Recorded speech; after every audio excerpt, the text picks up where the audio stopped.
So my name is Demetria Sloan, and I'm the president of Vantage Point Coaching. I'm a life coach, leadership coach, and I'm that guy's wife. So that's part of the journey that brought me here today. And we're going to talk about vulnerability as an essential skill for exceptional leaders. So how many of you, if you were thinking of the top 3 skills for leaders, would you put vulnerability in the top 3? I see a few people. Hey, great, okay. Well, I want to challenge you today. So for me personally, back in 2011, I saw Brene Brown's now famous TEDx talk on the power of vulnerability, and it really was transformational. So I think Dr. Lewis, you were talking about AI and how it was transformational for you. So this topic around vulnerability and it being an essential skill for exceptional leaders was transformational for me. It was a big aha moment for me because I was midway through my tenure as a sales leader, and I had somewhat of a challenge. I was handed a challenge, or as some people say, I was handed a great opportunity, right? And so I came in with that great opportunity with all the great intentions, but I ran into a lot of brick walls along the way. And when I started developing this skill of vulnerability, it was transformational for me, my team, and the overall success that we were able to achieve. Now, everything that you guys have heard this morning, I just started writing down vulnerability as it relates to AI and being empowered, engaged, because without vulnerability, you can't have any of that. So we're going to talk about that. So vulnerability is not. This is not vulnerability. Okay, y'all. So vulnerability gets this bad rap. So people think it's being emotional, oversharing, or making excuses for poor performance. That's not what vulnerability is about. It is not about oversharing, because actually when you do that, you can undermine your credibility as a leader, and actually it'll have the opposite effect of building trust. Actually, it kind of erodes trust and really leads to disengagement and dissatisfaction, and that's not what we want to do. So what vulnerability is, it is the quality or state of being exposed to the possibility of being attacked, harmed, either physically or emotionally. And you're like, well, who wants that in a workplace, right? As a leader, why would I want that? But in Brene Brown's work, she talks about uncertainty, risk, and emotional exposure. In order to lead, because leading is not about title or position. It's really about influence, being able to motivate and inspire. In order to really lead, you have to have a bit of uncertainty, risk, and be willing to put some of your emotional exposure on the line. Because otherwise you'll turn around, and if nobody's behind you, guess what? You're not a leader. But when you put yourself out there on the line, people will get in line behind you, and they'll actually come and charge ahead of you and bust through that brick wall for you. That's what leaders do. So that's what we're going to talk about, vulnerability. So why?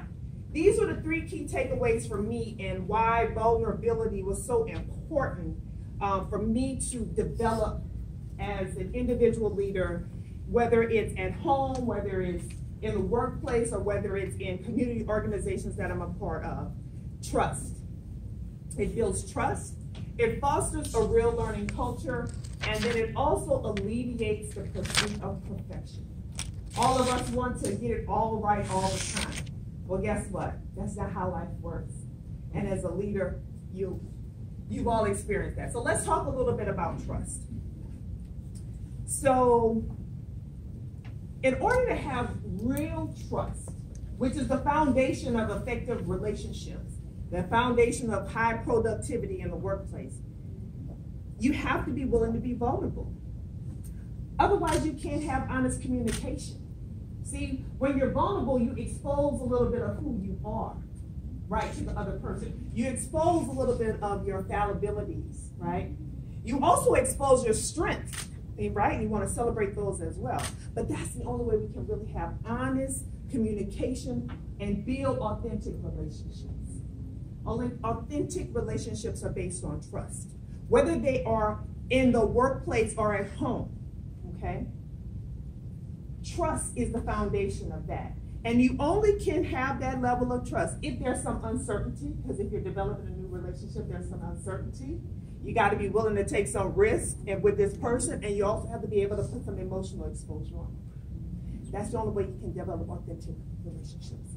And then it's also trust is the foundation for productivity and high performance teams, right? Because you as a leader have to trust people to do the job that you hired them to do. Because if you don't, then you'll be that authoritarian or that dictator, and over time, it's going to break down, okay? Next thing, learning culture. So every organization says they're a learning culture, right? So they implement these great fancy LMS systems and all of this training and all that. That's not what a learning culture really is all about. A learning culture is, are we really willing to take chances and make mistakes? Because that's really where learning takes place, right? We don't learn by our successes. We learn by our mistakes and where we may have not gotten it all right. That's where we really learn and grow and stretch ourselves. But then ask yourself, are you as a leader, do you reward mistakes and risk? And does your organization allow you to reward those people who are willing to be vulnerable enough to put some of themselves on the line and take a chance and do something different? Because a learning culture is moving forward to innovation, and you only can innovate if you're vulnerable. So we laud Steve Jobs and Apple and all of this stuff, but how many mistakes did they make along the way? How many risks were they willing to take? Everything didn't work out great, right? But that's being able to be vulnerable and exposed like that, even when you make mistakes. Hey, we made mistakes, this is what we learned, okay? And that's going to help us innovate and move forward to the future. So you have to have vulnerability to do that. And then finally, the pursuit of perfection. So how many of you are tired of pursuing perfection? Okay, I'm tired of it, right? And so that was another transformational book that I read as well, was Brene Brown's Pursuit of Imperfection. Because when you're pursuing perfection, there's a lot of stress. When you are that leader that is demanding perfection of your people, they disengage. They're not connected anymore. They become Autobots. But that don't mean that that's the time you want Autobots working for you, right? There's all of this fear. Because see, we're scared to fail. And I did my little air quotes there, right?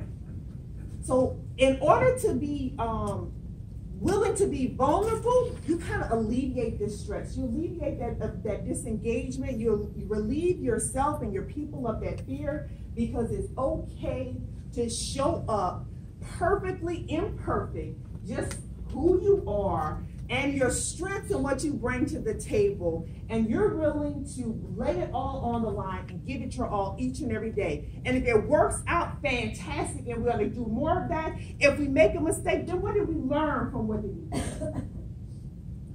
Because if you are vulnerable, it makes coming into that job every day a whole lot easier.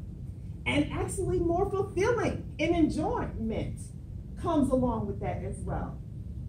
All right, so those are about the 3 takeaways. So how can we demonstrate vulnerability? We can demonstrate it in our words and our actions behind those words. So we need to be willing to say, I'm sorry, I made a mistake. I take responsibility for that. So how many of you work for leaders who never uttered one of these phrases in their life? You know? And how did you feel? As an employee, how did it make you feel? You left, absolutely. And as we said, the way the culture, the environment is today, people don't have to stay any longer, and people are electing to move with their feet. That is their vote for themselves. That's the choice they make. So, but as a leader, if you can say, hey, I don't know, Julia, I'm not really sure how to do this. Can you help me? Even as a leader, we need help. So we can ascribe to what Jeff said, I'm just going to do it myself. That doesn't always work out. And then that just adds another level of stress that you don't need. So, hey, can we work together on this? And like I said, it doesn't matter about title or position. Each and every one of us are leaders in our own way. We are all leaders in some area in our lives. So I encourage you to reassess those skill sets. Because if you want to empower people, you want to engage people, if you want to motivate and inspire, you need to develop your ability and your willingness to be vulnerable with the people around you. So I think that's it. So y'all connect with me on social media.